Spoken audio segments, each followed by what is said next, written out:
Hello students, जसं की तुम्हाला सर्वांना माहिती आहे की कॅप राऊंड 1 ची ऍडमिशन साठीची ती आलेली आहे. So, तुम्हाला काय करायचं आहे की तुमच्या लॉगिन मध्ये जाऊन अलॉटमेंट जे आहे ते चेक करायचं आहे. ओके, आणि त्याच्यानंतर चेक करायचं आहे. तुम्हाला सेल्फ डिक्लेरेशन द्यायचं आहे. म्हणजेच काय की तिथे तुम्हाला सांगावं लागेल, म्हणजे तिथे तुम्ही जी पण इन्फॉर्मेशन जे तुम्हाला अपलोड झालेलं कॉलेज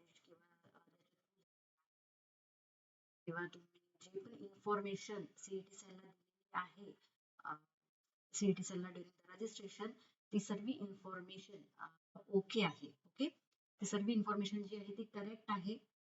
तर तुम्हाला त्याचं सेल्फ डिक्लेरेशन द्यायचं आहे की बाबा ही जी इन्फॉर्मेशन दिलेली आहे आम्ही ती सर्व ओके आहे. ओके, आणि जर सपोज ती इन्फॉर्मेशन तिथे तुम्हाला जर वाटलं की काही इश्यूज आहेत, तर तुम्हाला तुमच्या लॉगिनला जाऊन तुम्हाला आहे स्क्रुटिनी करायची आहे. ओके, ते स्क्रुटिनी जी आहे ती तिथे टाकावं लागेल जर काय इश्यू झाले.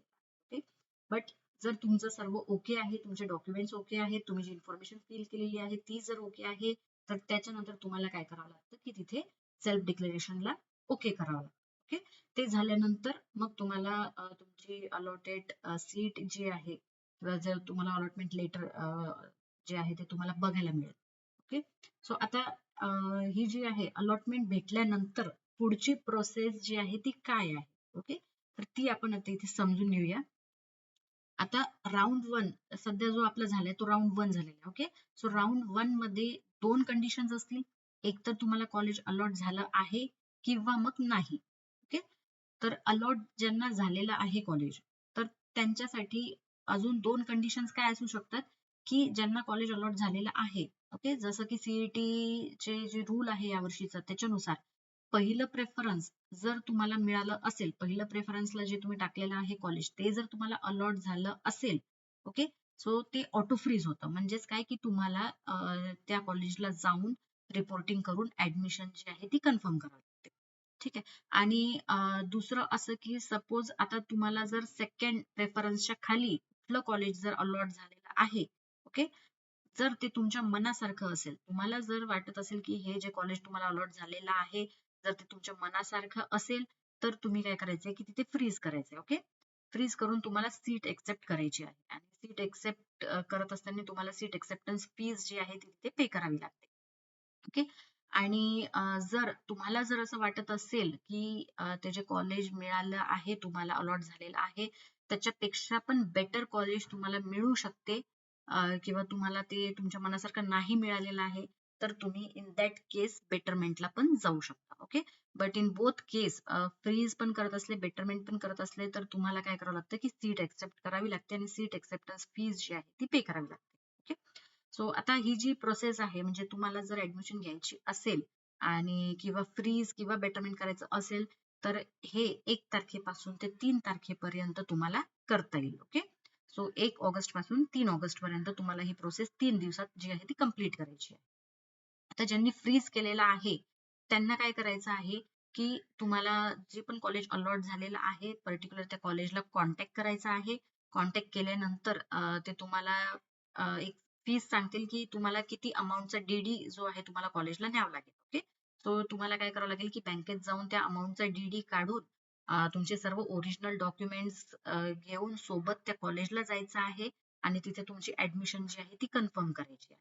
ओके, आणि ज्यांनी बेटरमेंट केलेली आहे, ओके, ज्यांनी बेटरमेंट केलेली आहे, तर ते त्यांना काय आहे की सेकंड राऊंडला ऑप्शन फॉर्म फिलिंग साठी ते एलिजिबल राहतील. ओके, तर सेकंड राऊंडला जेव्हा तुम्ही एलिजिबल राहाल, ओके, तर त्या इन दॅट केस काय होतं की तुमची पहिली राऊंडची जी सीट आहे ते ऍज इट इज राहणार आहे, सेकंड राऊंड मध्ये कंटिन्यू होईल. ओके, आणि पहिल्या राऊंड मध्ये ज्यांना अलॉटमेंट मिळालेली नाहीये, ते सुद्धा डायरेक्टली राऊंड 2 चा ऑप्शन फॉर्म जो आहे तो फिल करू शकतात. ओके, जेव्हा राऊंड 2 स्टार्ट होईल म्हणजे 5 तारखेपासून, तेव्हा तुम्ही ऑप्शन फॉर्म जो आहे तो पुन्हा फिल करू शकता. ओके, ही प्रोसेस आहे फर्स्ट राऊंडची. आता याच्यानंतर आहे सेकंड राऊंड. ठीक आहे, सेकंड राऊंडला कशी राहील प्रोसेस, तर सेम असणार आहे. ओके, सेकंड राऊंडला पण तेच असणार आहे की तुम्हाला एक तर कॉलेज अलॉट होईल किंवा नाही. ओके, बट आता सेकंड राऊंडला सीईटीच्या रूल नुसार पहिले 3 प्रेफरन्स जे आहे ते तुमचे ऑटो फ्रीज असणार आहे. ओके, म्हणजे पहिल्या 3 प्रेफरन्स पैकी जर तुम्हाला कुठलं कॉलेज अलॉट झालं तर तिथे तुम्हाला ऍडमिशन जी आहे ती तुम्हाला घ्यावीच लागेल. ठीक आहे. आता सेकंड राऊंडला सपोज तुम्ही बेटरमेंट केलेली आहे. ओके, आणि सेकंड राऊंडला तुम्हाला जर कुठलंच कॉलेज मिळालेलं नाहीये, म्हणजेच काय की तुमची पहिली राऊंडची सीट जी आहे ती तिथे कंटिन्यू. बट तुम्हाला जर राऊंड 2 ला दुसरं कुठलं कॉलेज अलॉट झालेलं आहे, तर तुमची पहिल्या राऊंडची सीट जी आहे ती निघून जाईल आणि तुम्हाला दुसऱ्या राऊंडला जे कॉलेज मिळालेलं आहे, ती सीट जी आहे तुम्हाला न्यू अलॉटमेंट म्हणून राहील. ओके. बट त्या सेकंड राऊंडला पण पुन्हा तुम्हाला जर फ्रीज करायचं असेल, तुम्ही फ्रीज करू शकता. बेटरमेंट करायचं असेल, बेटरमेंट करू शकता. ओके. सो टोटल 4 राऊंड होणार आहेत. तर हे झालं राऊंड 2 चं. राऊंड 3 ला पण सेम प्रोसेस असणार आहे. बट राऊंड 3 ला ऍज पर द रूल तुम्हाला पहिले 6 प्रेफरन्सेस जे आहे ते ऑटो फ्रीज असणार. जे पहिले 6 जे प्रेफरन्स आहे तुमचे त्याच्यापैकी जर तुम्हाला कुठलं मिळालं तर ते ऑटो फ्रीज असेल. तुम्हाला तिथे ऍडमिशन जी आहे ती घ्यावीच लागेल. ओके. सो ज्यांना पण अलॉटमेंट आलेली आहे त्यांनी त्यांच्या लॉग इनला जाऊन अलॉटमेंट चेक करायची आहे, सेल्फ डिक्लेरेशन करायचं आहे. आणि तुम्हाला जर व्यवस्थित वाटत असेल कॉलेज तुम्हाला जे मिळालेलं आहे ते ओके आहे, तुम्ही सॅटिस्फाईड आहात, तर फ्रीज करा. फ्रीज करून ऍडमिशन कन्फर्म करा. नाही तर बेटरमेंट करा आणि बेटरमेंट करून सेकंड राऊंडच्या ऑप्शन फॉर्म फिलिंग साठी तुम्ही एलिजिबल होऊन जा. ओके. सो ही आहे आपली पूर्ण प्रोसेस राऊंड 1 ची. सेम प्रोसेस आपली असणार आहे पुढच्या राऊंडला. ओके. सो ज्यांना पण कॉलेज अलॉट झालेलं आहे त्यांनी डिसिजन घ्या. ज्यांना कॉलेज अलॉट झालेलं नाहीये कुठलंच त्यांनी पण घाबरून जाऊ नये.